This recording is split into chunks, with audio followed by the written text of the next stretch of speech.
Justin, gusto pala makausap ng mami mo. I'm sorry, Justine. Aalis na ako. Wait. Ang susunod na programa ay rated PG. Ito ay nangangailangan ng patnubay at gabay ng magulang para sa mga batang manonood.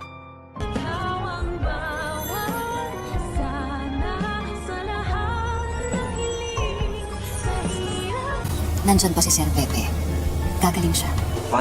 Talaga nga namang hindi magpapatalo itong si Harry kay Doc Lyndon at magbibigay din ng regalo dito sa kanyang sinisinta / kapatid na si Annalyn. Hindi nga lang natin alam kung matatalbugan niya ang binigay ni Doc Lyndon kay Annalyn na kwintas na Hugis Heart. Pero teka nga lang ha, masyado naman yatang delay magbigayan ng Christmas gift ang mga batang to, samantalang bagong taon na. At naghahanda na nga ang lahat sa piyesta at prosesyon ng Nazarenong Itim. Huwag nyo sabihin sa Valentine's Day nyo isa-celebrate ang bagong taon na, hay nako naman direct, masyado na yatang delay. At napansin ko lang itong message ni Harry kay Annalyn, parang kinuha pa sa kanta ng South Border. There's always a rainbow after the rain ba naman? Hay nako naman mga writers, mag-isip naman kayo ng bagong script. Pero gayon pa man ay mapapangiti pa rin ni Harry si Annalyn na nakasuot nga no, pang Santa Claus na costume. Dahil kakatapos nga lang ng performance nila ni Justin. Sa kabilang banda, magtatagpo na naman ang landas nila Robert at Lynette dahil pareho nga silang umattend dun sa party ng mga bata. Nanghihinayang si Robert dahil hindi man lang daw nakita ng kanyang tatay Pepe ang kanyang mga apo